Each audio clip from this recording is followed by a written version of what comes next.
Ora então, muito boa tarde a todos. Sejam muito bem-vindos à 110ª sessão do nosso Porto de Encontro.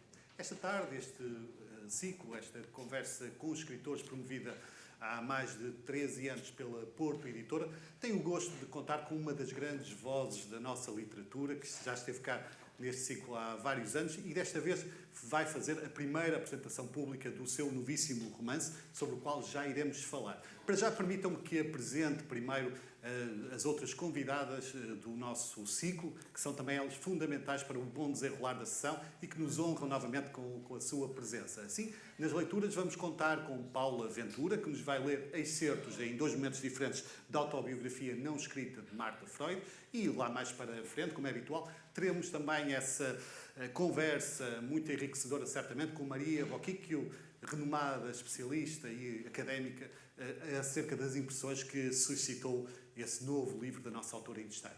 O que dizer de forma muito breve sobre um currículo tão rico e tão amplamente premiado e justamente também acompanhado por muitos leitores. A nossa autora publica há mais de 40 anos, já foi premiada com os mais importantes prémios literários em Portugal e regressou com um romance cuja leitura recomendo desde já, que é uma espécie de imersão nesse complexo, mas fascinante mundo de Sigmund Freud, o pai da psicanálise, através de uma perspectiva invulgar, ou seja, através da relação epistolar que manteve durante a vida toda, mas sobretudo nos 4 anos de noivado, com aquela que viria a ser a sua esposa, Marta Freud. Para já vamos então chamar até nós, sem mais demoras, Teolinda Gerção. Uma salva de palmas, por favor.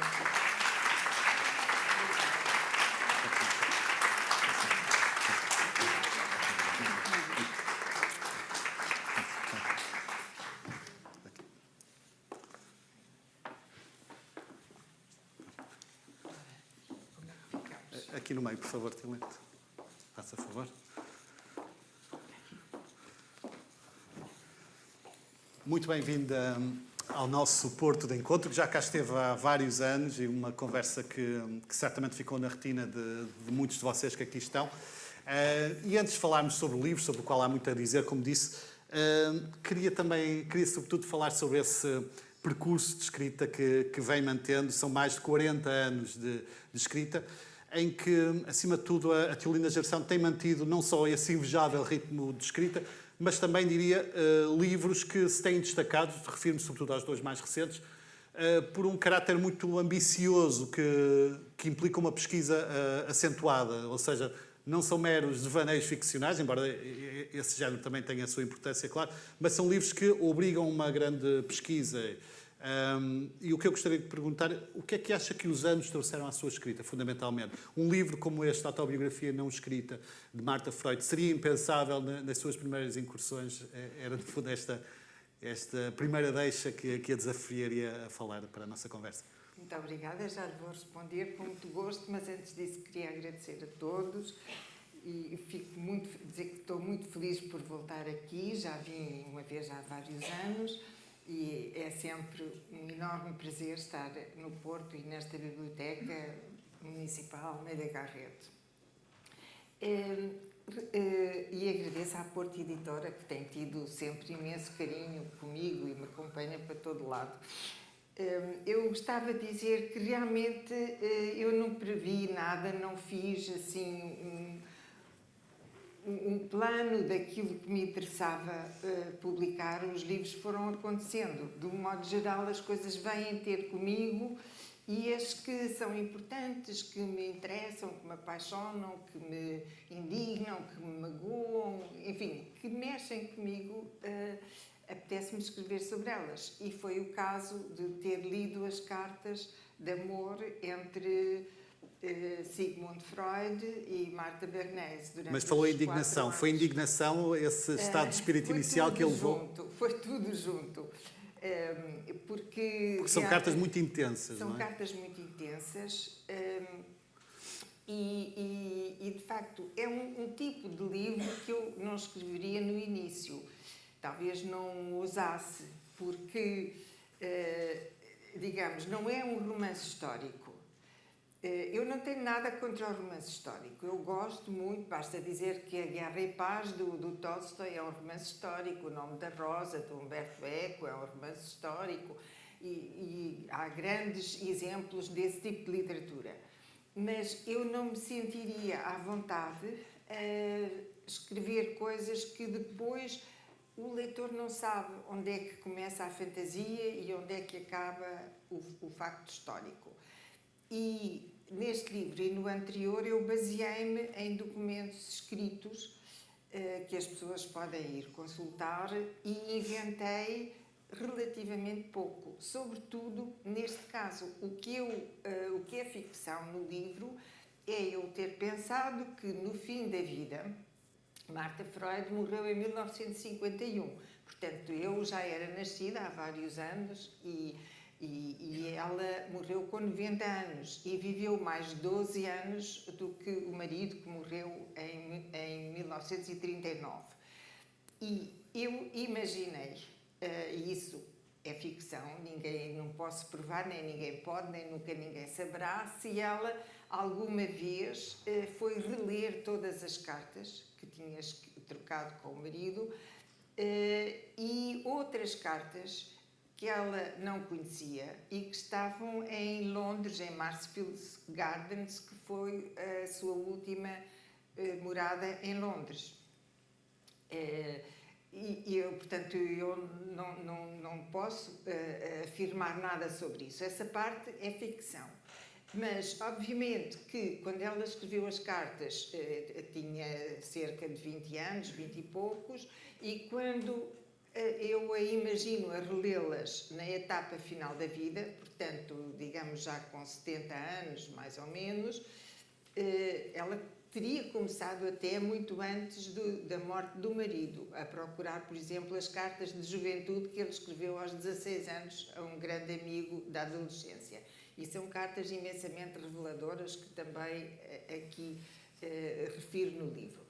Mas, sobretudo, as cartas que ele trocou com Wilhelm Fliess, que foi a sua autoanálise, as cartas que ele trocou com a filha Ana e as cartas que ele trocou com Mina Bernays, que era irmã de Marta. As cartas começaram com ela no mesmo ano que começaram as cartas de amor com Marta, portanto, em 1882. E a única coisa que é ficção é eu imaginar o que é que ela pensaria e como leria aquelas cartas e como enfrentaria factos, alguns que ela de todo não conhecia, já com uma grande experiência de vida atrás de si. Portanto, isso o leitor sabe que é imaginário. O resto são as cartas em si próprias.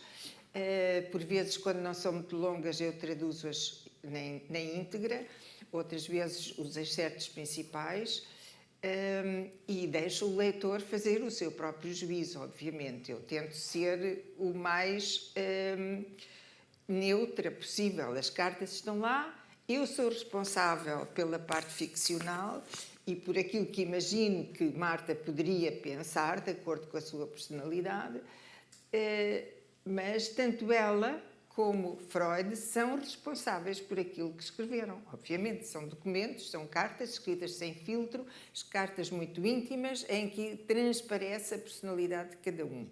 E isso achei fascinante, porque não eram nada as pessoas que eu imaginava que fossem e que acho que todos nós imaginamos. Freud foi sempre visto como intocável, como genial, como tudo o que dizia era uma espécie de Bíblia, e há uma espécie de hagiografia em que, enfim, ele era tão genial que não poderia ser criticado. Isso era a posição dele próprio. E Marta sempre esteve na sombra e as cartas dela foram publicadas pela primeira vez a partir de 2011 e 2019. Porque até aí só havia pequenas coletâneas de cartas só de Freud para ela, e a maioria das vezes eram certos de cartas. Dela não havia nada. Já vamos falar um bocadinho também sobre essa história fascinante por trás das cartas. Só retomando, Tiolinda, essa paixão pela escrita, são 43 anos, 43, 44 de publicação. Sim. A esse propósito, há uma frase sua numa entrevista que eu retive e achei muito interessante, em que a Tiolinda Gerson dizia: eu fui envelhecendo, mas os meus livros não. Essa resistência ao tempo que os livros, que a escrita acaba por ter, é uma das razões pelas quais é tão aficionada da escrita, o facto de ser um testemunho, seja hoje, seja daqui a 50 anos, seja daqui a 100. É o que a faz escrever? Bom, é ver que os livros que eu escrevi há 40 e tal anos continuam nas livrarias e continuam a ser atuais para os leitores de hoje. Portanto, isso faz-me pensar que, de facto, as coisas continuam a ter atualidade. Portanto, obviamente que o desejo maior de um escritor é ser lido. Não estamos numa torre de marfim a escrever para as paredes. Escrevemos para comunicar. Idealmente, não pensamos em ninguém. Eu nunca penso num público ideal, nem num leitor ideal. É para quem quiser ler. Mas é possível, eu verifico que as gerações mais novas também aderem e também me sinto motivada para deixar um testemunho daquilo que eu vivi. Por exemplo, o meu segundo livro chama-se Paisagem com Mulher e Mar ao Fundo e é um livro sobre Portugal antes do 25 de Abril. Eu tinha 34 anos no 25 de Abril, portanto eu vivi o período da ditadura, andei na escola pública, o liceu, etc. Sabia como líamos os jornais nas entrelinhas, quando o jornal dizia a pessoa A ou B teve uma morte súbita e inesperada, já sabíamos traduzir a pessoa suicidou-se, mas não se poderia publicar suicidou-se porque mostrava que não se era feliz debaixo de uma ditadura. Enfim, tínhamos os nossos códigos para ler. Enfim, era outro tempo completamente diferente, graças a Deus, que o ultrapassámos, mas eu quis deixar também esse testemunho para as gerações seguintes. Mas a adesão contínua que os leitores têm tido perante os seus livros é, sem dúvida, uma razão forte para continuar a escrever. Mas em termos de motivações interiores, o que a desperta hoje para o ato da escrita é muito diferente do que era há 43, 44 anos, quando publicou pela primeira vez? Não, é a mesma motivação. Eu sempre gostei de escrever, desde a escola primária, sempre quis ser escritora e sempre fui escrevendo. Durante muitos anos não publiquei, comecei a publicar regularmente, já tinha as filhas relativamente um pouco crescidas, já tinha 41 anos, portanto, foi uma época, já tinha o doutoramento atrás de mim e foi uma época mais sossegada na minha vida. Não conseguiria fazer tudo ao mesmo tempo, mas fui sempre escrevendo para a gaveta, nunca parei. E algum desse material já foi aproveitado, serviu de esboço para várias ideias? Quase todos. O Silêncio já estava quase escrito e também eu verifico, mas isso nunca foi planeado, que o silêncio das mulheres é o silêncio rasgado, porque as mulheres acabaram por falar e por se exprimir e por ter direito a uma voz e entrar no espaço público. Essa tem sido a grande revolução bem-sucedida dos nossos tempos.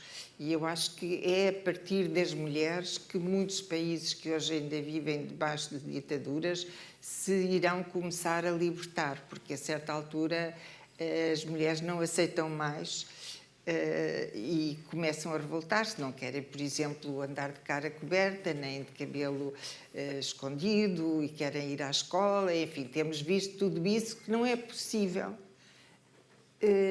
oprimir para sempre. Chega a uma altura em que as ditaduras rebentam, como aconteceu connosco. E as mulheres tiveram um papel muito importante nesse aspecto.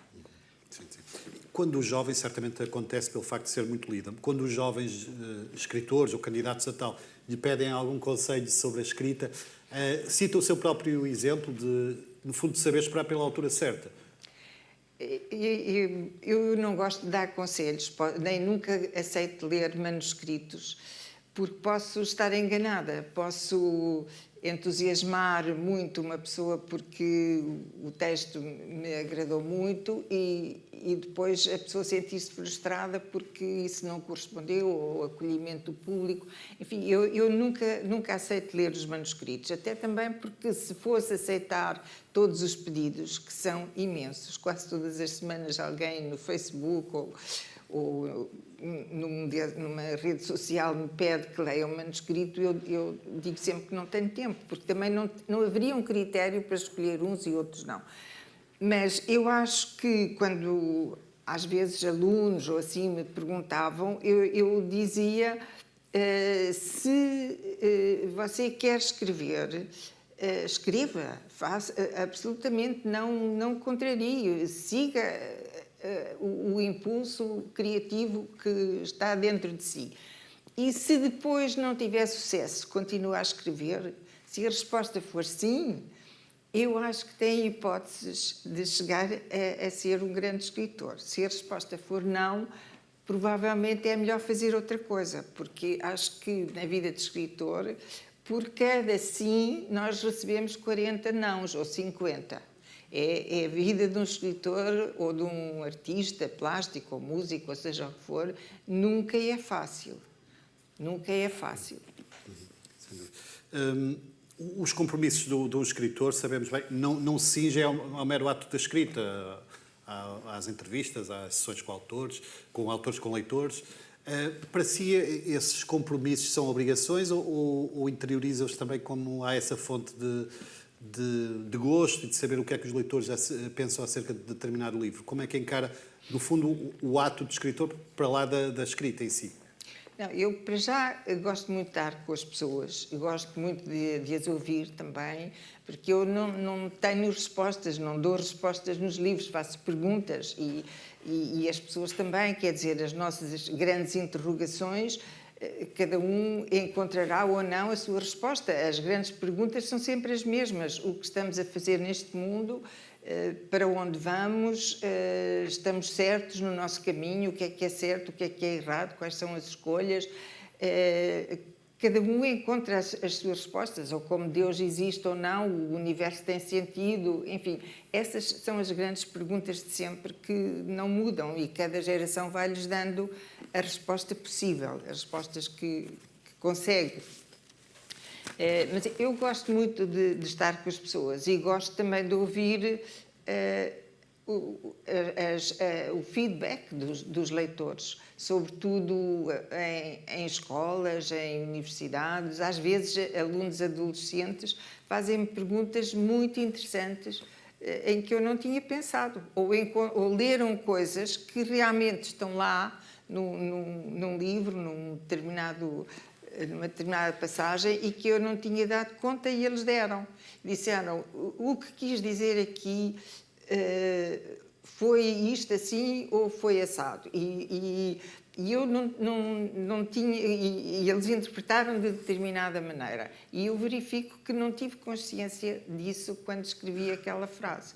Portanto, é muito interessante, porque no fundo a literatura não é uma coisa científica, nem é uma coisa que se aprende. A teoria da literatura é uma coisa que eu ensinei aos alunos, mas da qual eu faço tábua rasa quando escrevo. Quer dizer, a teoria vou citar uma frase deste livro. O Charcot, que teve grande influência em Freud, dizia: a teoria é bom, é muito bonito, mas não impede que a realidade exista. Portanto, a teoria é uma coisa que a gente sabe que existe e é bom que saiba que existe, mas depois a realidade pode ir absolutamente contra tudo. E se há algo que caracteriza os seus livros diria, a recusa de uma fórmula, porque são livros muito distintos entre si, embora, obviamente, haja pontos de contacto, até temáticos. Diria que, para si, é necessário sentir-se um pouco desconfortável, não sei se é o termo exato, para escrever. Há essa interrogação, sem essa interrogação ou inquietação, não se sente instigada a escrever? Eu não me sinto desconfortável, sinto-me espicaçada, digamos, e escrevo sobre o que não sei. Eu acho que sou da família dos escritores que vão muito pelo inconsciente. Não sei à partida, concretamente, como é que o livro vai terminar, ou tenho uma ideia vaga, mas ele vai-se fazendo à medida que o vou escrevendo. E às vezes sonho até com uma parte que não tinha dado conta, ou às vezes parece-me que o livro não anda nem para a frente nem para trás, eu digo, há um erro qualquer aqui, o que é que está errado? E muitas vezes pensei, vou dar o livro a ler a outra pessoa. Durante muitos anos, o meu colega e grande amigo, Hélder Godinho, que infelizmente já nos deixou e que era um especialista em Virgílio Ferreira, e era sempre o meu primeiro leitor. Eu dizia, vou perguntar ao Hélder o que é que ele acha, porque agora, de repente, encalhei. Mas resolvia sempre pensar eu primeiro. Eu dizia, porque há um erro qualquer. E às vezes sonhava a resposta e dizia, pois que estupidez. Isto está errado e é isto que não me deixa andar. Porque isto que eu escrevi ali atrás não pode ser, tem que ser de outra maneira. E encontrava eu própria a solução. Mas era muito, muito consolador pensar que poderia ter alguém, e há sempre alguém, obviamente, não é? Eu depois deixei de sentir uma necessidade tão grande, talvez porque já tenho mais experiência, de dar a ler a outra pessoa. Normalmente não dou, luto com o texto até dizer, bom, eu não sei fazer melhor que isto, mas isto satisfaz-me, isto está muito próximo do que eu queria realmente dizer. E então entrego o livro na editora, que graças a Deus não me pressiona, não me dá prazos, não me diz, então, quando é que o livro está pronto, deixa-me ter o meu ritmo e o livro sai quando estiver terminado. É curioso verificar, Tiolinda, que há uma dissonância, um complemento, se quisermos, entre a vida académica, universitária que seguiu, que foi o seu rumo profissional, e os seus livros, que são muito, nascem muito, ou que têm uma parte muito forte da observação no cotidiano, incorporam, no fundo, os tics, ou estar o que nos caracteriza nós, seres humanos, no dia-a-dia. Para si, a escrita tem que ter essa... Não se pode confinar às quatro paredes, precisa de sentir o pulsar da realidade. Até que ponto é que isso é importante para fazer brotar um livro dentro de si? Para mim é fundamental, quer dizer, o que me move é a realidade, porque eu sinto que faço parte do mundo à minha volta, da sociedade em que estou, gosto de saber o que se passa, leio jornais, vejo notícias, leio outros livros, outros autores, leio muitas vezes ensaios, enfim, procuro estar a acompanhar aquilo que acontece. Embora, como agora, num momento tão complicado em que parece que estamos num caos e que não há saída, mas há sempre saída. E esperemos que não seja com grandes desvios por grandes erros. Mas eu escrevo sobre a realidade. Isso preciso absolutamente disso. Não escrevo sobre coisas abstratas nem filosóficas, sobre pessoas reais. As relações humanas são, no fundo, o meu tema principal e que não são nunca fáceis, nem entre gerações, nem entre pais e filhos, nem entre amantes, nem entre colegas. São sempre relações difíceis, mas são maravilhosas, por outro lado, não podemos passar sem elas. Vamos voltar já à conversa, para já é tempo de escutar o primeiro dos dois excertos lidos pela Paula Ventura, de Autobiografia Não Escrita, de Marta Freud. Uma salva de palmas, por favor.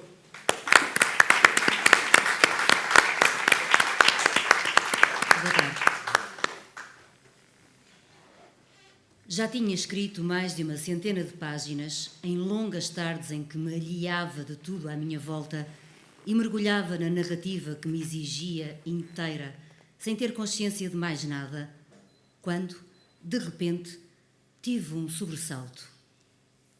A força e, portanto, o perigo das palavras no papel.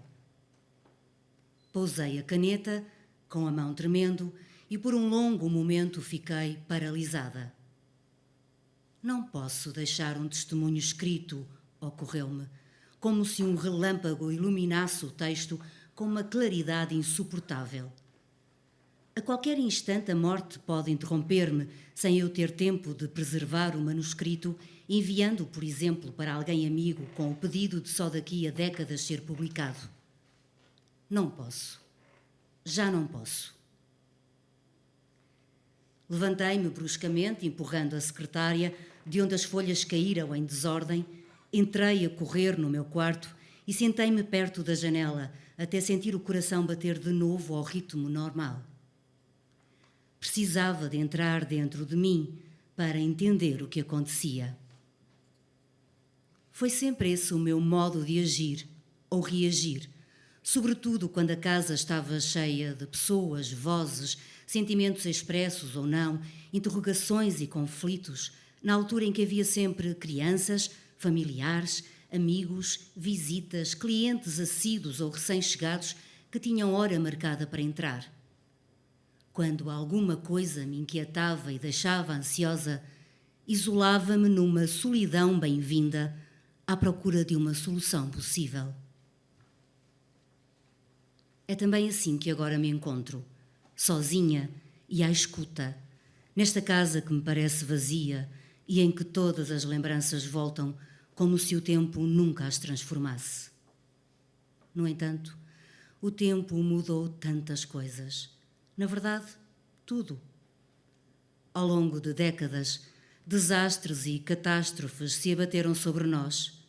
Sobrevivi, embora sempre desejasse morrer em lugar de quem amava. Morreria 1000 vezes se tivesse podido salvar Sophie. Resistência? Força? Teimosia minha? Não. Foi simplesmente acaso. E não sei se ainda estar neste mundo é recompensa ou castigo. No entanto, a minha vida não foi muito diferente da maior parte das outras, pelo menos da vida de quase todas as mulheres. Ou será que foi? Poderia resumi-la em poucas linhas. Perdi o homem a quem dediquei mais de 5 décadas e não posso negar que amei. Tenho mais de 80 anos, estou a chegar ao fim, sinto-me frágil e cansada. Sei o que é viver e morrer, criar filhos e netos, ser esposa, mãe, anfitriã, dona de casa, avó. Sei tudo e vivi tudo, mesmo as grandes perdas. E houve tantas no meu caminho, que afinal é o de sempre. Algumas coisas correm bem e muitas correm mal. Mas de nada serviria queixar-me, sobretudo quando nada posso mudar. E além disso, queixar-me não está no meu feitio. A ociosidade também não. Talvez devesse ocupar-me de alguma coisa concreta, preparar, por exemplo, uma prenda para o aniversário de alguém, já que está sempre a haver aniversários na família. Mas este é o tempo em que já não devo nada. É bom saber que não faço falta, não precisam de mim e podem começar a esquecer que existo, o que, aliás, por vezes acontece. Mas, se ainda estou viva quando não devo nada, então é porque este tempo me é devido e posso, sem reserva, chamar-lhe meu. Quando perdemos Ziggy, em 1939, uma nuvem escura fechou-se à nossa volta e entrei numa espécie de apatia. Depois da morte dele, a minha vida deixou de ter conteúdo e sentido. Escrevi a uma velha amiga. Era profundamente verdade, mas não deixava também de fazer parte de uma carta de pêsames a que eu respondia, seguindo a norma social estabelecida. Margaret, como toda a gente, esperava que eu escrevesse algo assim, e escrevi exatamente o que sentia. Muito tempo depois, voltei a pensar na inutilidade de andar pela casa, por onde passavam gerações novas e diferentes, e interroguei-me se ainda poderia ter no mundo algum papel realmente meu. O que me levou à pergunta se alguma vez o tivera, e se sim, que papel fora esse. Claro que, além de Martha Freud, também tinha sido e continuava a ser Martha Barnés. Sempre dissera isso a mim própria, mas esse facto parecia-me agora uma realidade remota, quase invisível, como se me tivesse perdido algures pelo caminho. Contudo, acabei por dar comigo envolvida numa tarefa que começara a preparar havia décadas, mas fora adiando pôr em prática. Escrever a minha autobiografia. Muitas vezes pareceram um objetivo demasiado ambicioso, impraticável, mas a dada altura a escolha entre agora ou nunca foi mais forte e mais urgente a necessidade de entender quem sou, quem fui, que etapas atravessei até chegar aqui. Além de memórias infindáveis, material não faltava. Reler as cartas que troquei com Ziggy, além das que ele escreveu ou recebeu de outras pessoas, e encontrei muitos dados no meio dos seus papéis. Havia anos que eu fora reunindo factos, sobretudo quando ele viajava, por vezes acompanhado, e me deixava sozinha. E mais recentemente encontrara, já aqui, em Marsfield Gardens, muitas cartas que desconhecia.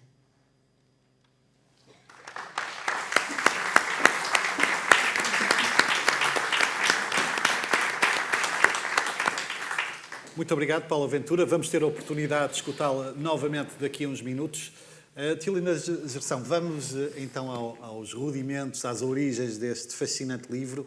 Como é que surgiu essa vontade, chamemos assim, de colocar no divã o pai da psicanálise? Ou seja, procurar observar os traços do seu carácter a partir da relação com a mulher mais importante da sua vida?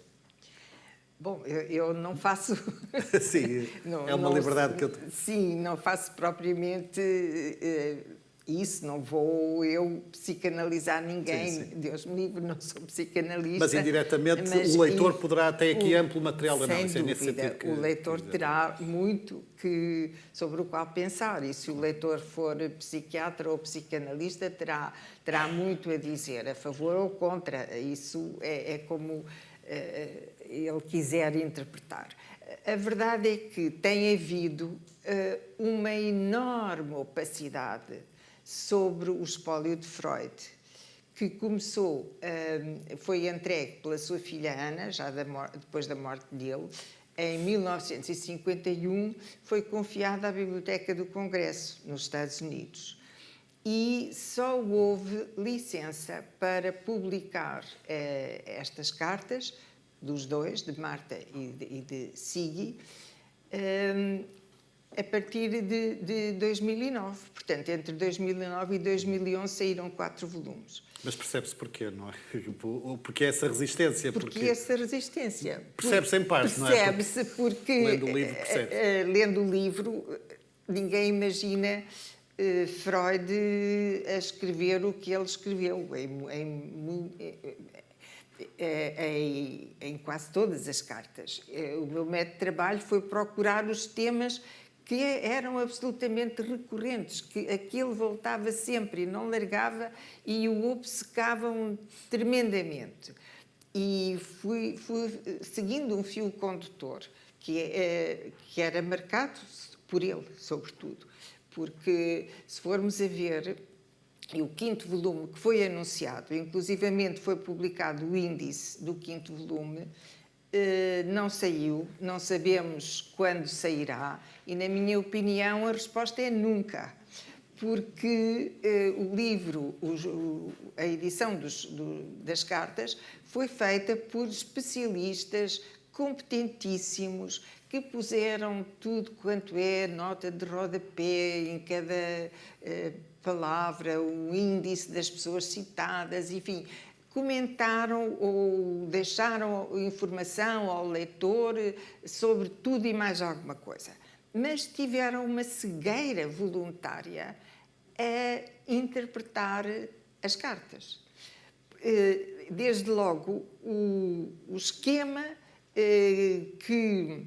que subjaz à publicação dos 5 volumes está errado, porque pressupõe, como a autora principal diz no prefácio, que durante aqueles 4 anos eles fizeram uma educação sentimental, foram limando as arestas, foram-se conhecendo e depois tiveram um casamento harmonioso.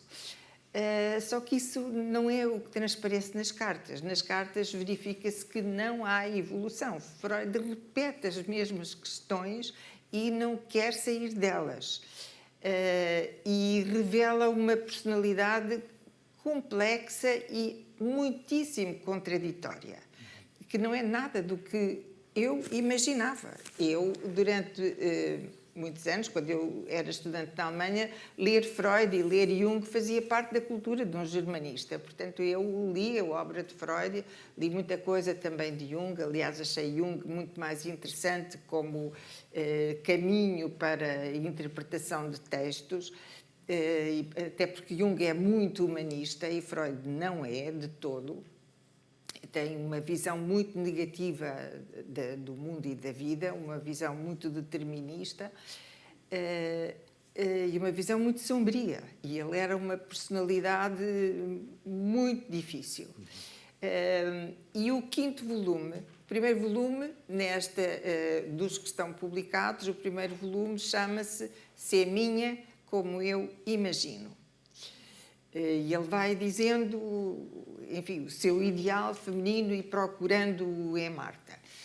E ela não corresponde ao ideal porque o ideal não existe. Ela é uma pessoa real, mas ele parece estar apaixonado por uma fantasia, por uma mulher perfeita que não existe. E é curioso ver a luta entre eles, ela querendo ser como é e ele não aceitando o que ela é. Depois, o segundo volume chama-se O Nosso Romance em Episódios. Foi Marta que chamou à correspondência amorosa um romance. E em episódios, porque ela dizia-lhe, isto é como num romance publicado em folhetins, num jornal, em que as coisas se vão sucedendo e o leitor tem curiosidade de ver como se desenrolam. O terceiro volume chama-se Esperar com resignação e paciência e esperar com impaciência e nervosismo, digamos. E o outro volume chama-se Vestígios da Nossa Relação Complicada. E o último volume chamar-se-ia Aceitar-te assim, tal como és. Só que a realidade contradiz completamente isso, porque Freud, que lhe escreveu de Paris realmente essa frase, todas estas frases, título, estão nas cartas, de facto. Só que depois os acontecimentos e os factos não correspondem a isso, a não ser as dificuldades de relacionamento, etc. Isso. Mas porquê é que se mostra convicta de que esse quinto volume jamais sairá? Porque Freud, poucas semanas antes do casamento, quis desmanchar tudo e se ela não cortasse relações com o irmão dela e com a família, com um pretexto completamente absurdo. Ele, aliás, sempre insistiu que a família dele era muito mais importante do que a dela e de pessoas muito melhores do que a dela. O nome dela, o valor estava em Marta e não em Bernays, e ele queria que ela cortasse relações com a família dela para se dedicar a ele e à família dele. E ela sempre recusou fazer isso, porque obviamente não fazia sentido. E ela foi muito forte e recusou muita coisa que achava inaceitável. Ela era uma personalidade tão forte como a dele, ou mais, porque ela aguentou muitas coisas duras que ele talvez não aguentasse. Ele entrou em muitos paraísos artificiais para compensar a sua profunda depressão, que ele sofria quase cronicamente, e os seus muitos problemas de alterações do humor, de períodos de desalento, enfim. Tudo isso está na sua autoanálise e noutras cartas. Acha, Teolinda, desculpa interromper, mas acha que à luz dos nossos dias, sobretudo, muitos dos comportamentos do Sigmund Freud aqui revelados seriam considerados tóxicos, muito agressivos para com... Sim, é o termo exato. Seriam, porque a certa altura... Eu também refiro isso. É errado pensar que a mulher do século XIX era muito mais vista como a mulher dona de casa, a mulher mãe dos filhos, a esposa dedicada ao marido, do que, obviamente, no século XX. E na religião judaica, que Freud renegou, mas Marta nunca deixou de aderir a ela, as mulheres normalmente não iam à sinagoga, que era lugar dos homens, e se elas fossem, ficavam lá em cima, quase invisíveis, nas galerias ou escondidas atrás de cortinas. Portanto, na sociedade judaica, a mulher tinha um papel ainda menos relevante. Embora tivesse muito poder dentro de casa, como mãe e educadora dos filhos, etc.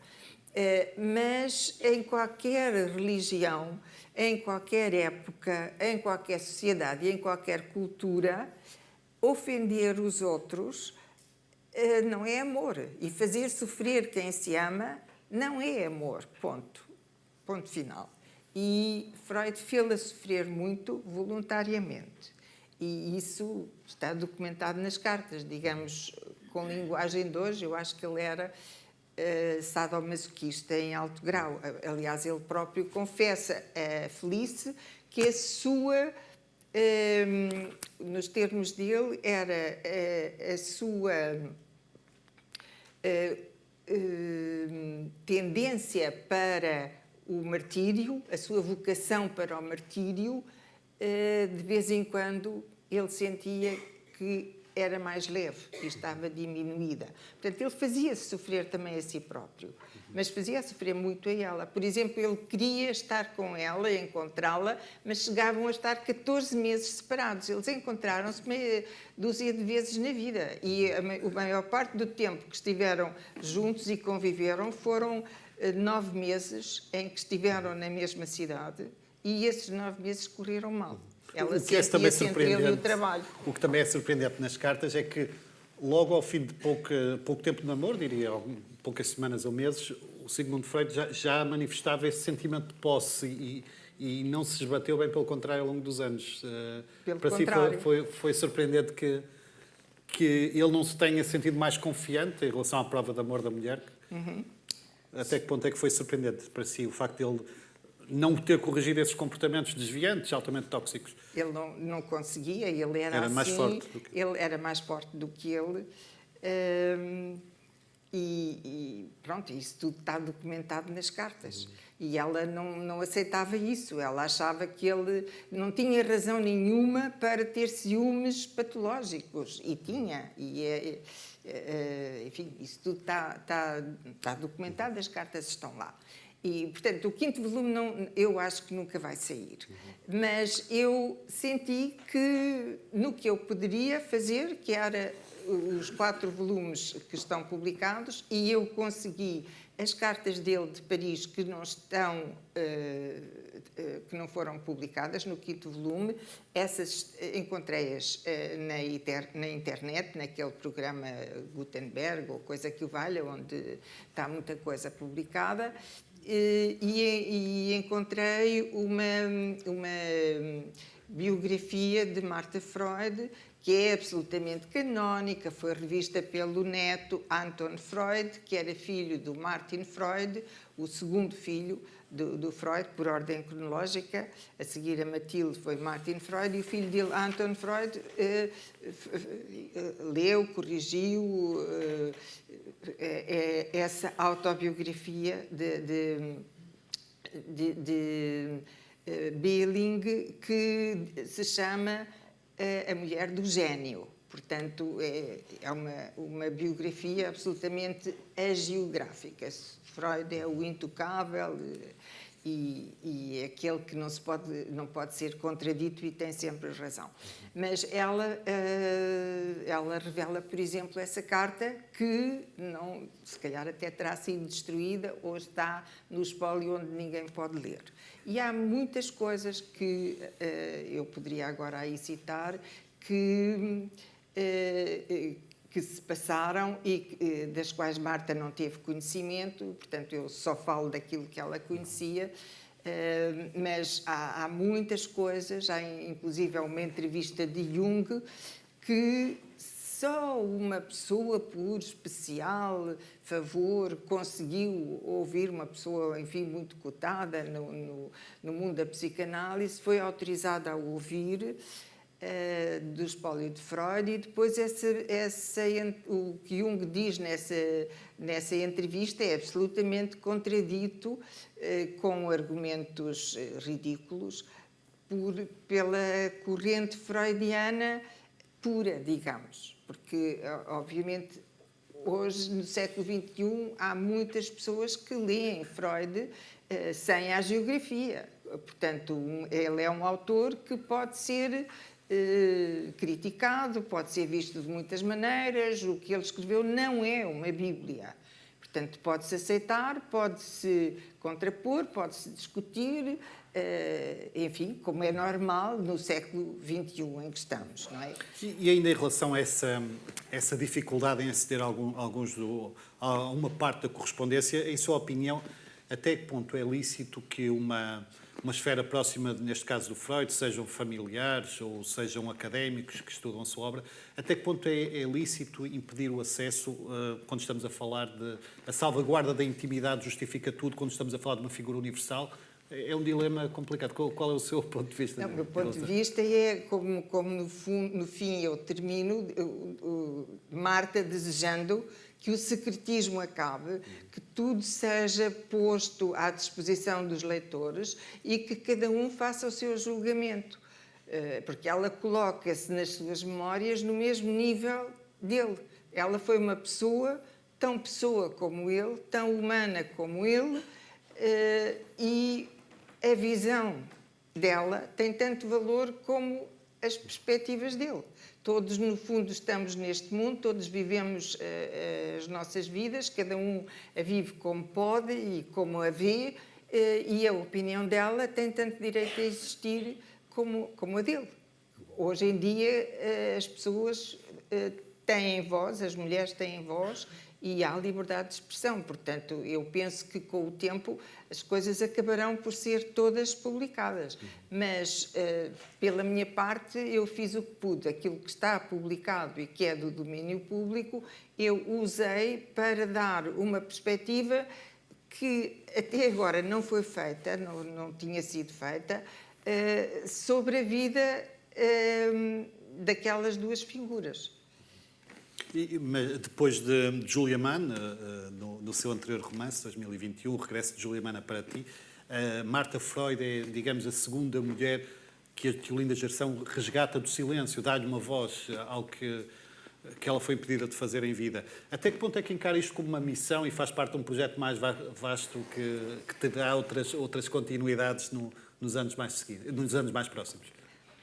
Bom, o meu primeiro livro chamava-se O Silêncio, e é um silêncio rasgado, é um diálogo entre dois amantes, uma jovem e um médico de meia-idade que se apaixona por ela e deixa a mulher por causa dela, e eles não se entendem porque têm mentalidades completamente diferentes e o diálogo vai divergindo até que se separam, porque ela não deixa de falar. E a história que ela lhe quer contar é a história dela, ele não a quer ouvir porque é uma história que o desestabiliza. E é a história da mãe dela, que era uma estrangeira, no sentido que a mulher é estrangeira num mundo feito pelos homens e para os homens, e onde a mulher tem de conquistar um lugar e de se integrar, mas não a deixam, ou não pode, ou é muito difícil, e a mãe dela suicida-se. E ele não quer ouvir essa história. E, portanto, ela acha que não pode haver amor se ele não quer ouvir o que ela tem a dizer. Aquilo que a magoa, aquilo que ela é no íntimo, ele não aceita, então não vale a pena. Não existe amor se não há liberdade de falar e de dizer aquilo que cada um quer. Portanto, aí, desde o meu primeiro livro, esse tema me fascinou, digamos, porque eu sinto que existiu assim. Se eu pensar na história da minha família, e não vou falar dela, quem quiser saber alguma coisa, há um romance chamado Passagens, em que eu contei a história de uma parte da minha família. E é um livro que fala sobre a morte, tudo se passa em volta do velório da matriarca da família e da história de várias gerações.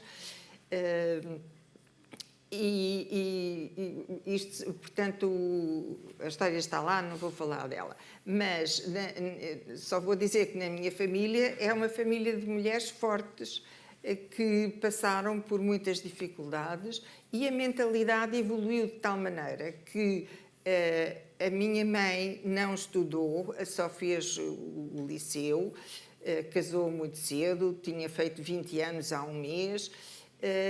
A irmã mais velha, por causa de dificuldades monetárias da família, foi estudar para a universidade e as amigas da minha avó diziam: ai, que pena a Ireninha ter que ir estudar para a universidade porque já não tem o mesmo valor das outras meninas, que eram as que estavam em casa, sossegadas e completamente debaixo da redoma. Portanto, a mentalidade ainda era assim. Vamos continuar a conversar em redor desta fascinante autobiografia não escrita de Marta Freud, mas convocando um novo elemento que certamente nos trará uma leitura também muito enriquecedora sobre os aspectos aqui abordados. É ela, Maria Boquique, presença regular no nosso ciclo, para quem peço uma salva de palmas, por favor.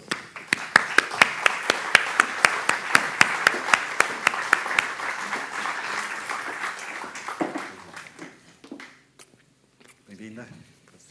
Olá, Maria, que bom ver-te.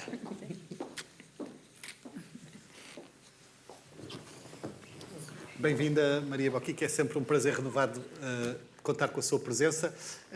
É, por norma, sempre uma leitora muito arguta e atenta. O que é que reteve de essencial nesta autobiografia não escrita de Marta Freud? Muito. Ai, já comecei mal. Boa tarde a todos. Antes de mais, queria dizer que é um prazer participar na apresentação de um dos romances que, do meu ponto de vista, é o mais impactante deste ano. É a autobiografia não escrita de Marta Freud, de Teolinda Gerson, uma grande amiga que tive a oportunidade de conhecer em Lisboa, na minha vida passada em Lisboa. E o título já do romance é um programa ed è di enorme originalidade, perché falando di una figura femminile, mais de um ponto de vista íntimo, de um ponto de vista emocional, daquilo que é a própria evolução de uma mulher do século XIX, não é? Que depois vive uma grande parte da sua vida no século XX, que é um século breve de grandi mudanze, di trasformações sociais, ela consegue ter uma grande autorreflessividade e ao mesmo tempo um distanciamento dela própria, come se ela própria conseguisse olhar pelo suo proprio mondo e facendo una sua critica àquilo che era a sua vida, àquilo che era a sua atitude, àquilo che era o proprio relacionamento com o marido, tomando até algumas distâncias, não é? Ou proximidade com até a personagem pública, não é? A grande figura que atravessou os dois séculos, século XIX e século XX. Mas aquilo que mais catturou minha atenção, além da grande sensibilidade em relação ao feminino, em relação à condição da mulher, não é? Porque essa sensibilidade é intemporal. Marta Freud é uma mulher intemporal, sendo mesmo uma mulher do seu tempo e dos seus séculos, com os comportamentos do seu tempo, sujeitando-se, não é, aquilo que era o seu papel de esposa, de mãe, no círculo social em que vivia. Mas aquilo ainda que é extraordinário em Teolinda Gerson é que a originalidade deste romance, che ella proprio non define un romanzo storico, e già explico bene perché, mas è che ella une tutto aquilo che ella è come accademica e come investigadora e come pesquisadora para a construção narrativa, porque a construção narrativa é fundamentada in uma pesquisa muito atenta em autógrafos, em correspondência, em manuscritos, e sobretudo em toda aquela documentação paratextual, extratextual, de marginalia, coisa que é rara em um escritor fazer, ou seja, toda essa pesquisa, eu digo isso porque eu trabalhei em vários espólios de autores portugueses e confrontei-me com o mesmo problema de publicar por inteiro ou não publicar a correspondência. Em alguns casos, eu própria, Teolinda, vi-me com o proprietário das cartas, digamos, quase na obrigação de rasurar o próprio autor, não é? Porque não era possível dar a conhecer ao grande público. Ou, digamos, embora eu partilho da ideia de Teolinda Gerson que o grande público deve saber, mas existem ainda os pudores, pruridos, que levam as instituições, o proprietário das cartas, a não deixar, porque se construiu uma imagem e porque tem muitas pessoas envolvidas e por isso não se deixa. E acho que percebo que Teolinda Gerson teve que confrontar-se com essa opacidade que é relativa a Freud, é relativa a tudo o entourage, mas é também relativa à nossa atualidade, no nosso século XXI, com os nossos autores. Aquilo que nós lemos não corresponde muitas vezes à realidade daquilo que é a personalidade atrás das grandes obras que depois são publicadas. Por isso, sim, essa particolaridade de unir o academismo, o conhecimento e, sobretudo, para a descrição, para a criação de uma personagem e recorrer às fontes, porque as fontes falam e dizem muitas coisas. E em relação a esse lado irascível, até quase selvagem, o irracional que o Sigmund Freud vai revelando ao longo destas cartas, pessoalmente foi uma surpresa para si? Enorme, enorme. Eu tinha uma ideia de Freud completamente diferente. Eu também. Completamente diferente.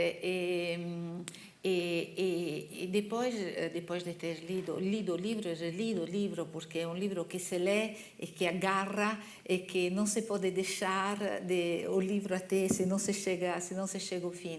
É um mundo completamente diferente que nos permite de distinguir. Uma coisa é Freud, que não é dado a conhecer nas suas teorias. Ele era mais, digamos, era muito ambicioso, pensava só na sua carreira, na sua glória, na sua fama, mas era mais filosófico que um cientista médico no sentido mais tradicional, muito inseguro, e também Freud, de um ponto de vista daquilo que as cartas que Teolinda Gerson revela ou reinterpreta, porque foram já reveladas, e acho, digamos, quase, eu diria, ofensivo não revelar o quinto volume, porque nós temos que saber a perspectiva do outro, a perspectiva da mulher. Por quê não nos dadas de ler essa perspectiva?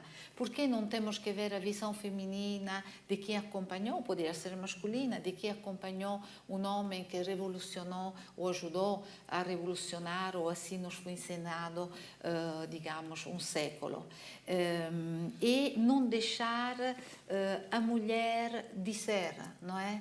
É interessante que no percurso da Teolinda Gerson, não como acadêmica, mas como escritoras, como amiga, como mulher, como mulher de cultura, o feminino está costantemente presente. E, de fato, não podia ser diferente, porque Teolinda é uma mulher, e por isso se preocupa com a questão do feminino, vista-se em primeira pessoa, pela história, pelo conhecimento. E Sigmund Freud, de fato, eu estava a comentar, não sei se posso dizer ou não, parece o protótipo do narcisista, não é? Do homem narcisista, e que, digamos, a mulher é um utensílio que se junta à sua vida para proporcionar-lhe uma qualidade de vida melhor, mas que depois tem a impossibilidade de poder conviver com ela. É uma contradição fortíssima. Há uma frase muito batida, mas que porventura encontra neste livro uma veracidade grande, que é aquela segundo a qual por trás de um grande homem há sempre uma grande mulher. Acham que sem essa estabilidade, sem esse suporte que Martha Freud deu a Sigmund Freud, dificilmente ele teria atingido uma notabilidade tão grande, ter-se distinguido de tal forma, sem essa base. Comece por si, Tiolinda Gerson. O que é que acha que Marta Freud foi importante até nas conquistas, nos feitos alcançados pelo marido? Há aí um capítulo em que ela diz, de certo modo, houve uma fase em que trocámos de lugar, em que eu era a confessora dele, eu ouvia todo o seu lado negro, todas as suas queixas, toda a sua verdade interior, porque ele, de certo modo, também se confessa a ela, ele diz-lhe todos os seus sentimentos negativos, o que ela acha, mesmo quando ele pensa mal dela, e ele diz-lhe. Ou quando ele se interessa por outras mulheres, ele diz-lhe. Escreve-lhe, por exemplo, de Paris, que imaginou como seria se ele fosse livre e namorasse e casasse com a filha do Charcot, teria a sua carreira feita, etc. E depois diz, bom, mas vendo bem as coisas é melhor deixar tudo como está. E ela não gostou, obviamente, e a carta dela não aparece. Não aparece. É tal do 5º volume que não está publicado. E essa não a encontrei em lado nenhum. Mas na carta seguinte ele diz, bem, os teus ciúmes já devem ter passado. E, portanto, volta à carga. Falar-lhe de Mademoiselle Charcot enfim, das suas fantasias. E diz-lhe, inclusive, há pessoas que não têm sentimentos negativos em relação às outras, porque nada de mal lhes passa pela cabeça. E outras são boas simplesmente porque conseguem ultrapassar os seus sentimentos negativos. Eu tinha-te incluído no número das primeiras. Portanto, ele acha que ela nunca nada de mal lhe passa pela cabeça, que ela nunca está contra ele, etc. Mas ela prova-lhe que sim. E há uma carta também em que ele diz, talvez seja por pobreza de espírito que tu não consegues revoltar-te e separar-te da tua família. Portanto, ele acusa-a de ser fraca, de não ter sentimentos negativos, mas quando ela lhe diz que tem sentimentos negativos em relação a ele e que se irrita e que se enerva e lhe diz que passava frio de noite e ele lhe prometeu um cobertor até 28 marcos e nunca mandou o dinheiro, mas comprou para si um relógio de ouro por 40 guildas, que era um objeto de luxo completamente desnecessário, ela diz, bom, ela pensa, os insensíveis devem ser obrigados a sentir, porque se puderem sacrificar-se um pouco para que o outro viva melhor, isso faz parte. Mas o narcisismo, sobre o qual Freud escreveu imenso, ele fez montes de teorias sobre o narcisismo, realmente está lá. Está lá, completamente. Escreveu com conhecimento de causa. Escreveu com conhecimento de causa, sem dúvida. Em relação ao contributo que a Marta Freud deu para a sua carreira, o que é que destacaria, Maria? Io acho che Marta foi o suo punto di equilibrio e foi a grande mulher com grande força. Eu acho que Marta era uma mulher resolvida. Freud era un uomo molto fracco. Io acho, da un punto di vista relazionale e soprattutto sem capacidade de empatia com o mundo. E acho que as características humanas que in una prima fase o attraem da Marta, da sua empatia umana, da sua compreensão, da sua maneira de estar ao mundo, da sua capacidade de resistir e sobreviver às limitações impostas e a suportação, se de uma parte atrai, depois ele quase quer magoarla. Magoarla porque ele não tem isso. E por isso uma necessidade também de rebaixá-la come mulher, sobretudo affettando primeiro o papel dela, quase obscuro, não é? E depois afetar a mulher naquilo que é a sua sexualidade e a sua afetividade amorosa, porque a destrói. Tenta in todas as maneiras, come foi já dito da Tiolinda Gerson, aquele sadismo, ma que é uma necessidade, ou seja, dá-me quase a impressão, mas é uma subjetividade a minha. Aliás, eu aprecio muito o romance de Teolinda Gerson, porque ele diz, claro que é uma obra ficcional que é sujeita a uma certa subjetividade, mas eu tentei de ser mais objetiva possível, não é? E isso é extraordinário, de uma sensibilidade extraordinária, não é? Na descrição, na construção da personagem ficcional que realmente existiu. Ele, no fundo, faz un'opera de... é como se ele se nutre das características humanas, é um vampirismo quase, não sei se pode dizer isso.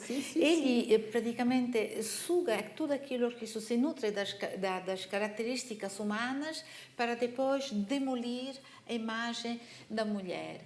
E pensando na descrição que Teolinda Gerson faz de uma realidade, porque está escrita, porque se nós recorremos à correspondência temos sempre não temos filtros, temos digamos, uma autenticidade daquilo que é a maneira de estar e de ser, de estar no mundo das personagens, não é? Porque não tem um filtro, não é escrito para um texto jornalístico, para o grande público, é privado, não é? Ao mesmo tempo mostra a realidade que é uma realidade que eu vejo intemporal. E nas duas personagens, seja em Marta, seja em Freud, vejo tipologias humanas que perduram nos tempos e nos séculos. Seria interessante um psicanalista, ou um psiquiatra, ou um psicólogo dizer o porquê disso e porquê essas figuras existem indipendentemente do conhecimento, do estudo, que o estudo não ajuda ao melhoramento das características humanas e pessoas condenadas a não ter a possibilidade de estudar, de se expressar, manter uma sensibilidade, uma força humana extraordinária, que nesse caso a figura de Marta Freud. E parabéns para ter tido a vontade, já do título, de escrever uma autobiografia não escrita, não é? Não escrita, mas escrita com tanta autenticidade para si. Vamos ter a oportunidade de falar um bocadinho mais acerca do livro, mas para já é a altura de escutarmos pela segunda e última vez esta tarde um excerto do romance.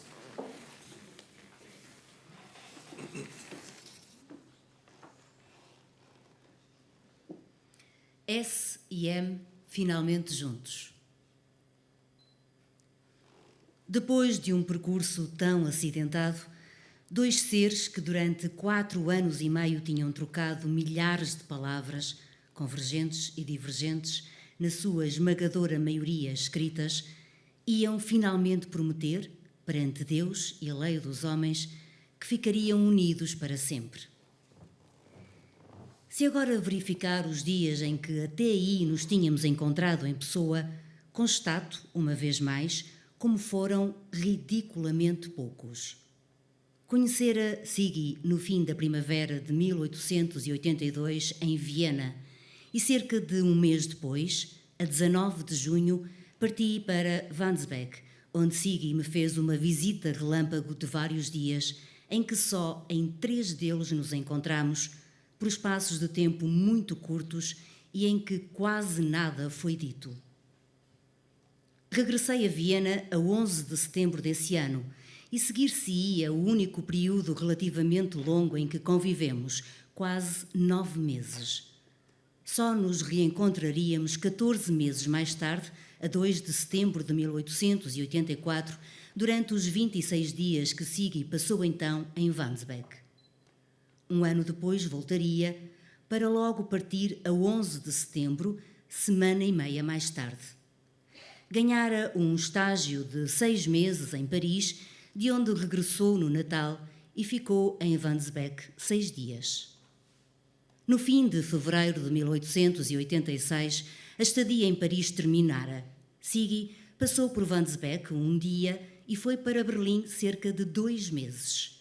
Voltou a Wandsbek a 29 de março de 1886 e demorou-se de novo apenas um dia.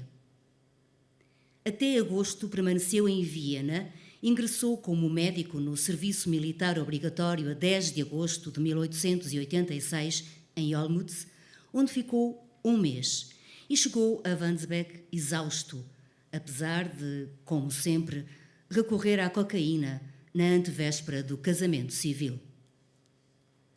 Agora, as 2 festas de casamento, civil na Câmara Municipal de Wandsbek, no dia 13 de setembro de 1886, e religioso no dia seguinte, tornaram-se para mim uma recordação confusa, em que prevalece a tensão em que vivi uma e outra. Por ver que o único desejo de Siggy era despachar as 2 cerimónias de qualquer maneira e livrar-se delas o mais depressa possível. Se a sua impaciência no dia 13 era já grande, aumentou ainda mais no dia seguinte. Tinha sido forçado a aceitar a cerimónia judaica, porque na Áustria o casamento apenas civil não era reconhecido, e essa imposição, que declarava atrasada e provinciana, enervava-o e contrariava-o enormemente. Na noite anterior, o tio Elias Philipp tinha-lhe ensinado as orações e fórmulas rituais, mas Siggy estava tão irritado e de tão má vontade que pediu ao tio que, se o visse hesitar, lhe segredasse como ponto num teatro o que ele deveria repetir em voz alta. A cerimónia, celebrada pelo Rabi David Hanover, teve lugar na sinagoga de Wandsbek. Siggy não pôde escapar às orações, que afinal conseguira decorar razoavelmente, à troca de alianças, ao encontro comigo debaixo da cupa e, cumprindo a tradição, partiu com o pé o copo por onde acabava de beber o vinho. Em tempos, eu escrevera-lhe que me era indiferente o ritual em que nos casaríamos, a que na altura até chamei depreciativamente, ocus pocus, enganosas palavras mágicas. Mas, quando soube que a Áustria nos obrigava à cerimónia religiosa, no fundo de mim regozijei-me, como se um presente me caísse dos céus. Já tinha ido a casamentos de amigas e familiares e tantas vezes me imaginara no lugar da noiva. Essa era a religião em que eu fora educada e a festa era sempre tão bonita. Tal como o noivo, a eleita era acompanhada pelos pais até ao altar coberto por um baldaquino e enfeitado com flores que simbolizava a abóbada celeste e o teto do novo lar. E nesse pequeno cortejo, os pais de ambos levavam na mão velas acesas. A noiva chegava ao altar de rosto descoberto e o noivo cobria-o com um véu que só depois dos votos levantava. Recebia no indicador direito uma aliança de ouro e dizia: eu pertenço ao meu amado e ele a mim. O noivo recebia dela uma aliança igual e no início os pais dela tinham dado 7 voltas em torno do noivo que simbolizavam os 7 dias da criação do mundo. Era-lhes oferecido vinho e depois de beber o noivo quebrava o copo com o pé para que não pudesse ser usado em qualquer outro juramento e a união de ambos durasse para sempre. Então, o regozijo começava. Era a altura da refeição festiva e de dançar música animada e rápida, de os convidados repetirem a cada passo Mazel Tov, Mazel Tov, de se entregarem de corpo e alma ao ritmo da música e do entusiasmo ser tanto que os noivos, e sobretudo a noiva, eram atirados ao ar, por vezes sentados nas cadeiras e de novo segurados por muitos braços, enquanto Mazel Tov ecoava continuamente, por entre risos, palmas e a música de dança. Era uma festa coletiva, cheia de afeto e de calor humano, em que a alegria geral era contagiante. Conosco foi diferente. Tudo aconteceu muito depressa e do modo mais discreto possível. Siggy repetiu como pôde as fórmulas decoradas na véspera, trocámos os anéis e os votos, mas não houve lugar para a grande festa de abraços, regozijo, música irresistível, noivos atirados ao ar e Mazel Tov, repetido sem parar ao som de palmas, danças e risos. A recordação que guardo é esbatida e silenciosa e, no entanto, pormenores concretos ficaram-me vividamente na memória, como a surpresa do funcionário da Câmara no dia 13, porque, ao contrário da maioria das noivas, não me enganei nem hesitei ao assinar o meu novo nome, Martha Freud, no livro de registros. Siggy não levava fraque, mas apresentou-se dignamente, de casaco acertoado e chapéu alto, enquanto o meu vestido era tão simples que nem me parecia adequado a uma cerimónia. Muito poucas pessoas estavam presentes. As testemunhas foram o tio Elias e um vizinho nosso. E tínhamos escolhido um dia útil em que se trabalhava para tornar menos notado sermos apenas 14 pessoas à mesa no almoço da boda. Lembro-me da emenda previamente escolhida no Hotel Hirschels, o melhor de Wandsbek, ao preço de 6 marcos por pessoa. Sopa de legumes, vol au vin, salada de peixe, bife de lombo com ervilhas e espargos, ganso assado e compota. Havia criados a servir, uma jarra de flores no centro e na argola dos guardanapos, que era de papel, uma fotografia de nós ambos tinha sido impressa para os convidados poderem guardá-la como recordação. Não há muito que contar sobre o que se passou nessa noite. Siggy cumpriu o que me tinha anunciado muito antes. Ai de ti, minha princesa, quando eu chegar vais ver quem é mais forte, se uma jovem que não come o suficiente ou um homem selvagem com o corpo cheio de cocaína. A relação sexual era para ele uma espécie de desafio ou combate que no fundo receava e em que era vital ser o ganhador. Daí que recorresse à cocaína, mas ao contrário do que acontecera noutras ocasiões, não me permitiu tomar nenhuma diluída em água. Por consequência, eu estava numa situação psicológica muito diferente da sua. Senti uma grande falta de ternura e carinho, como era expectável, de resto, num homem selvagem com o corpo cheio de cocaína. Lembro-me de ter soltado um ligeiro grito quando o ímã rasgou e de pensar que ele nem sequer ouvira, porque não estava no mesmo mundo que eu. Mais tarde, leria, casualmente, uma afirmação sua. As mulheres deviam considerar os seus órgãos genitais como apenas invólucros aconchegantes para o gozo do homem, tornando a vida deles mais agradável.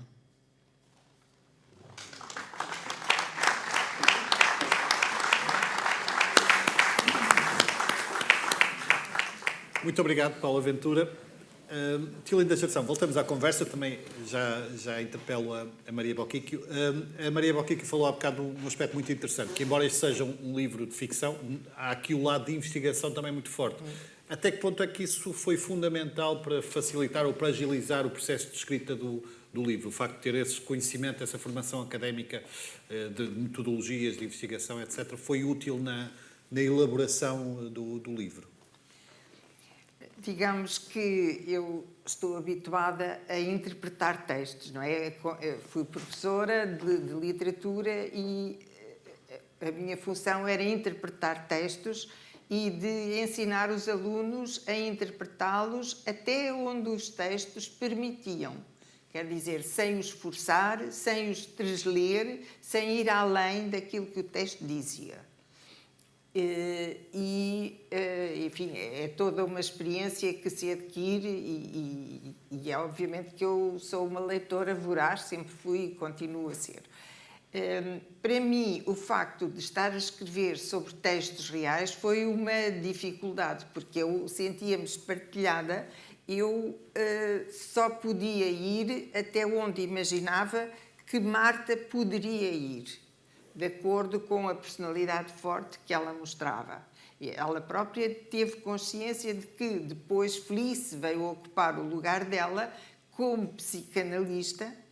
E Felice, que foi realmente o mentor de Freud durante 17 anos, numa correspondência que foi a autoanálise dele, mas antes de Felice, que era médico, mas cientificamente nulo, e que Freud endeusava e achava uma pessoa espetacular e um enorme cientista, e hoje é uma pessoa considerada cientificamente nula, com teorias absurdas, e toda a gente se espanta como é que Freud viu nele o seu mentor.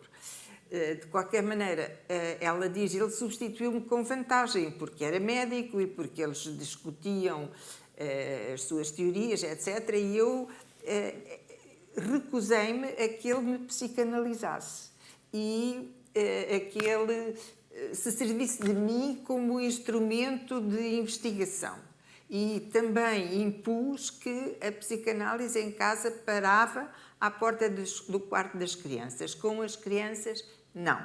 As crianças não são objetos, não são para estudar, são para amar, são para seguir, etc. Freud depois quebraria essa, digamos, essa norma que Marta conseguiu impor, porque psicanalizou a filha durante vários anos e deu cabo da vida dela. Inclusivamente, ele escreveu numa carta a Lu Andrés Salomé: eu às vezes desejo que ela encontre o marido, mas por outro lado tremo de pavor, com medo de a perder. Portanto, ele desde sempre fechou e teve uma relação mentalmente abusadora em relação a ela.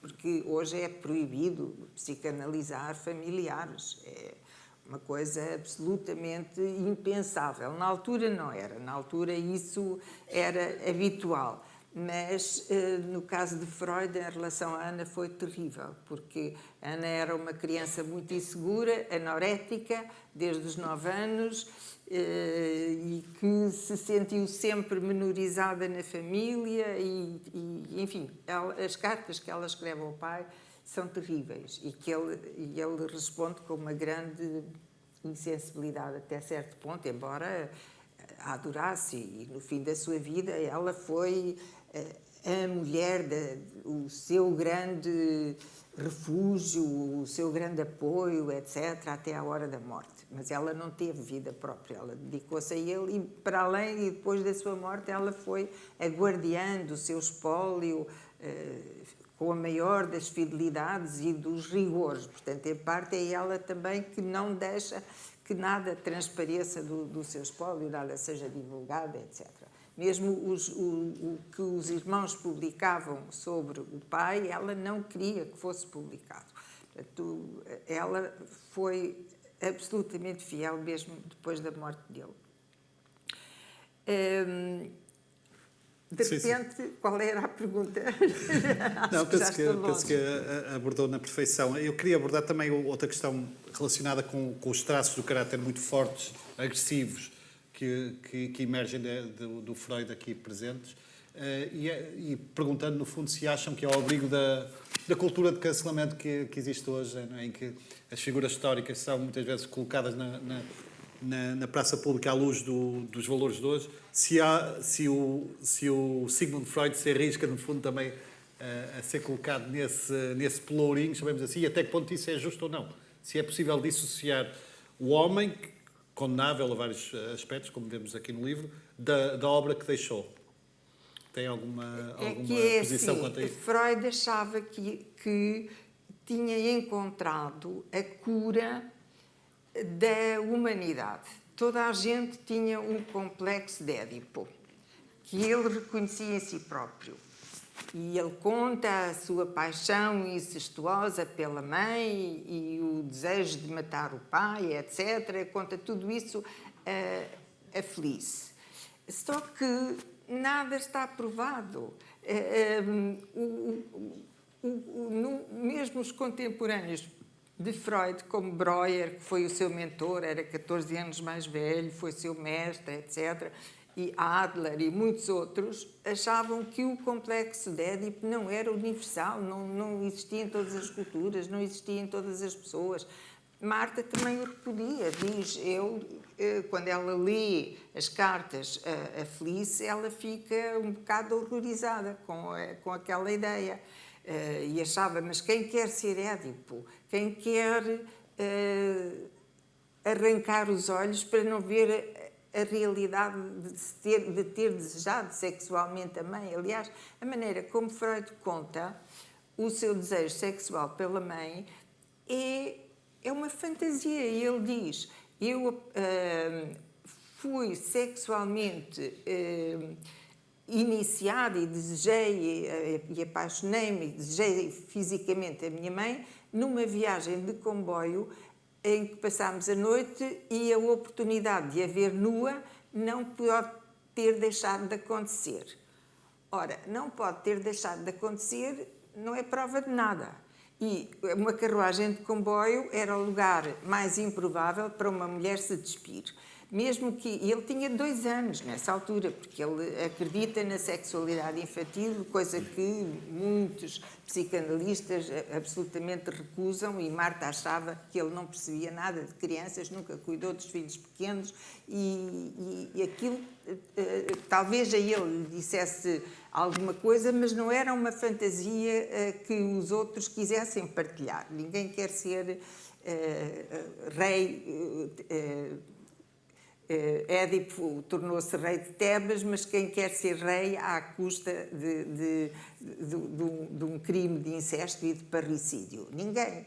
E, portanto, ela dizia, mesmo que uma criança de menos de 2 anos tivesse que ir à casa de banho, tinha que ir acompanhado pela mãe, mas só se a mãe fosse perversa, ele a veria nua, porque a mãe não ia acontecer nada. As saias do século XIX eram muito volumosas, portanto ele não viu coisa nenhuma, ele inventou, ele sonhou isso. E depois fez daí uma teoria que achou que era válida para sempre e aplicável a toda a humanidade. O que hoje não é aceite por muitíssimos psicanalistas, nem todos são da linha freudiana. Portanto, haverá quem continue a achar que esse é um dado fundamental. Mas Freud achava que, curando o complexo de Édipo, que toda a gente teria, portanto, Deus teria criado uma humanidade imperfeita, portadora do complexo de Édipo, e Freud viria curar a humanidade. Portanto, o mundo volta ao princípio e Freud tem a chave da cura da doença de todos nós, com que todos nós nascemos. É uma ideia megalómana e que nunca foi provada. Quer dizer, Freud hoje é acusado, e não por mim, mas por inúmeros psicanalistas de outras correntes e de outras perspectivas, de não ter provas nenhumas de coisa nenhuma do que afirmou e de procurar provas nos seus doentes. Se nos seus doentes eles confessassem que sim, que se tinham apaixonado pelo pai ou pela mãe, e conforme o sexo, as mulheres apaixonavam-se pelo pai e queriam matar a mãe, era o complexo de Electra, ou o complexo de Édipo, apaixonar-se pela mãe e querer matar o pai. Portanto, se ele encontrasse isso nos seus doentes, para ele isso era a prova de que ele tinha razão. Mas, possivelmente, ele dizia que era curioso como, na Idade Média, as mulheres acusadas de bruxaria e de ter relações sexuais com o diabo e da Walpurgisnacht, do Goethe, que era a noite do solstício, em que havia uma orgia sexual entre as bruxas e o diabo, etc., e que ele acha essa teoria fascinante. Ele diz, as bruxas, depois julgadas pela Inquisição, todas confessaram, sob tortura, aquilo que os inquisidores lhes perguntavam, que era se realmente tinha havido aquelas relações terríveis. E ele dizia, é curioso que os meus doentes têm a mesma resposta e a mesma atitude que tinham as bruxas e os condenados pela Inquisição. Portanto, isso deixa-nos muitas perguntas sobre o seu método, que era completamente secreto e se passava entre 4 paredes. Enquanto Charcot, em Paris, que estudou a histeria de mulheres que estavam no hospício da Salpêtrière, abria as suas aulas ao público e mostrava as suas dúvidas e tornava tudo público. Aquilo, portanto, abria o seu conhecimento com todas as dúvidas que ele próprio tinha ao público em geral. Pelo contrário, Freud fechou tudo no secretismo, tudo se passava no maior segredo. Mas depois ele, naquilo que escrevia, embora desse outro nome às personagens, contava as histórias das pessoas. Portanto, as fraquezas e contradições da obra do Freud sim, são muito são importantes anteriores. porque realmente, se formos falar, sei lá, das paixões sei lá, do Alexandre Herculano ou do Almeida Garrett ou sei lá de quem, isso só os implica a ele. Mas Freud põe o seu caso como exemplo e como norma. Portanto, aquilo que se passou com ele deve passar-se com toda a humanidade. É válido para sempre. E as pessoas têm que refazer na psicanálise o mesmo caminho que ele fez. Essa é a sua perspectiva. Sim. Não sei se quer acrescentar algo em relação a essa dicotomia, não é? Muitas vezes entre o homem público e o homem privado, embora no caso de Freud muitas das teses que já foram rebatidas ao longo dos tempos. Sim. Acho que Teolinda Gerson encontrou muitíssimo bem, não tem muita coisa a acrescentar. É verdade que nós temos, é verdade que Freud e Jung influenciaram muito até a literatura francesa e mundial, sobretudo o surrealismo, com as teorias, etc. Mas, de fato, à luz de hoje, do conhecimento de hoje, e que também Teolinda Gerson, nesse livro em específico, não está muito interessada nas teorias, mas conhece muito bem a obra de Freud para interesse e gosto pessoal. De fato, ele era mais um filósofo, não é, que um cientista, não é, porque de ciência no fundo era tudo muito empírico, não é. E acho que nós temos também, independentemente se as gerações passadas aderiram a certas ideias ou abriu um caminho que depois outros tiveram que reconhecer que não era válido para construir algo de diferente a partir de Freud, temos sempre que separar homem, a vida pessoal daquilo que é o estudo. No caso de Freud, nem o estudo, digamos, podemos dizer que podia ser válido, embora foi revolucionário numa época, mas começou e terminou e teve os pontos, seus fracos.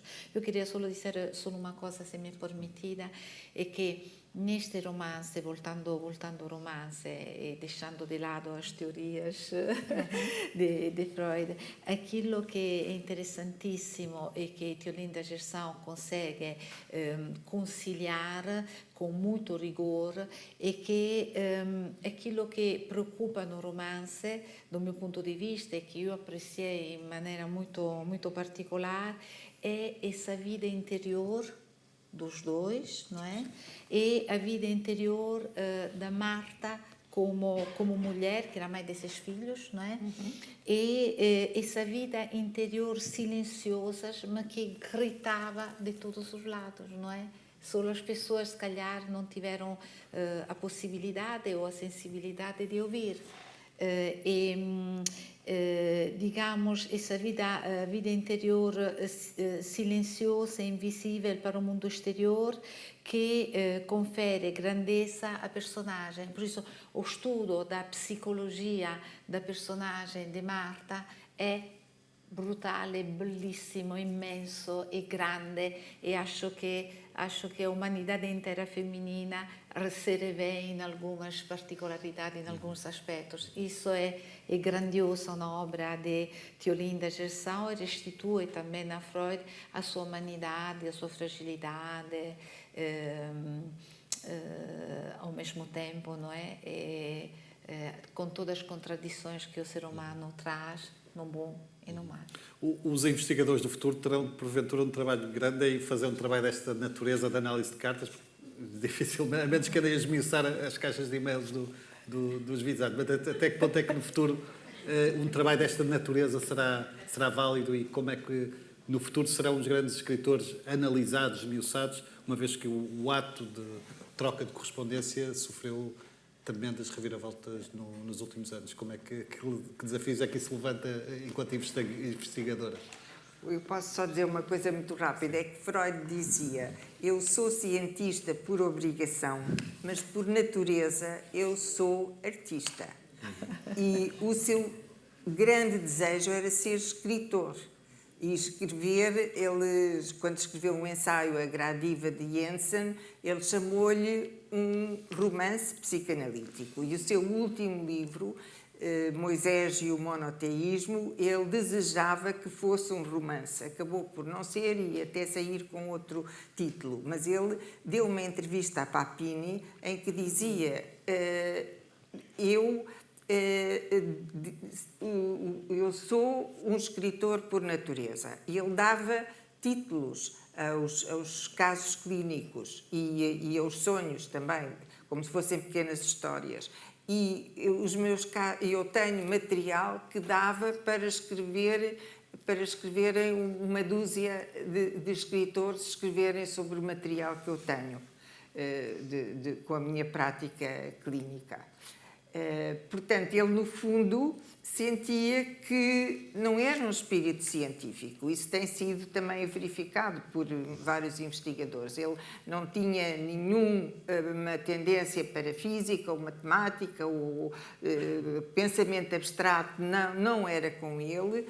Ele realmente era uma pessoa virada para o mundo da filosofia, que, como confessadamente diz, os problemas do bem e do mal, e de Deus e do diabo, etc., isso está muito presente, o oculto, o mal, a essência do mal, de onde vem o mal. Deus e o diabo serão duas faces da mesma moeda. O que ele escreveu sobre a guerra, por exemplo, sobre a vontade de dominar o outro, etc., como a essência do mal, enfim, ele filosofou muito sobre isso.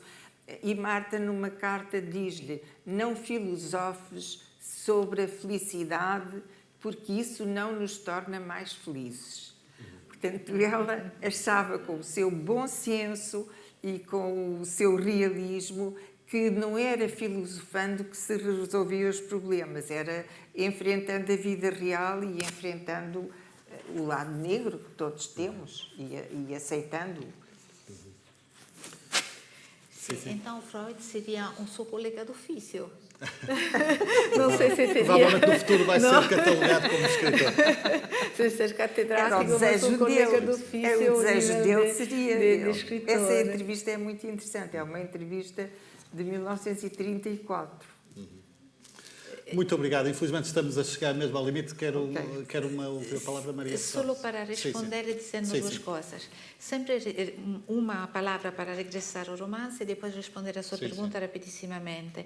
Se eu tenho que resumir os aspectos que mais são intrigantes dessa obra, que aconselho a todos de ler porque é fascinantíssima,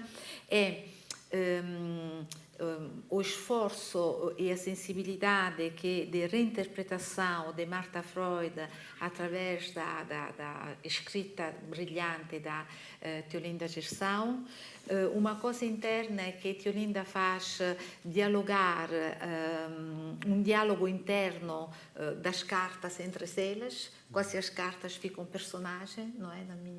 Na minha leitura. Isso é uma dicotomia interessantíssima do romance, equilíbrio, um extraordinário equilíbrio entre ficção e realidade, merece uma enorme, grande salva de palma para ter conseguido isso, que para um escritor é sempre muito difícil, porque a subjetividade toma sempre um lugar, essa força de manter esse equilíbrio. E depois a grande crítica ao papel da mulher na sociedade da época, mas no meu entendimento na sociedade atual e na sociedade de todos os tempos, que é uma preocupação, acho que desde o primeiro livro percorre. Por isso, esses elementos tornam o romance uma leitura fascinante para também quem não se interessa de figuras históricas e, sobretudo, para análises psicológicas que oferece, junto com o olhar sensível que Teolinda Gerson durante os últimos 40 anos nos tem oferecido. E para responder à pergunta, agora que não existem já autógrafos, ou seja, agora que não existe já correspondência, cartas manuscritas, não é? E agora qual vai ser o futuro? Já há mais de 30 anos, ou 40, porque eu, na minha formação italiana, sou filóloga e cheguei a Portugal para publicar uma edição crítica genética de um texto de de José Regi. A partir daí trabalhei em vários espólios. Um dos últimos foi de Eugênio de Andrade, aqui do Porto, o a Mário Cesarini, Solo para Pensar, o Vittorino Nemésio. Nunca acabará essa matéria de estudo, porque a ciência avança e o conhecimento avança. Começou-se a trabalhar já na época, por isso no início do século XXI, aos datiloscritos, as memórias das máquinas de escrever. Agora se trabalha com as memórias das máquinas computacionais, não é? Está tudo armazenado. E agora temos um enorme problema com a inteligência artificial, porque existem jovens escritores a utilizar a inteligência artificial para escrever, e aqui temos um problema mais ético de coautoria, se a máquina que escreve ou se o autor que escreve e corrige, mas isso será um problema mais para a posteridade, que nesse momento é solo uma questão inicial. Dito isto, pronto, temos mesmo que acabar. Io solo como leitora convido solo a todos os leitores cá presentes a explorar essa obra fascinante, que com certeza enriquecerá a nossa visão sobre a complexidade, como a Teolinda Gestão disse, das relações humanas e a força invisível das vozes femininas ao longo da história e até nos nossos dias. Muito obrigado. Obrigada. Obrigada.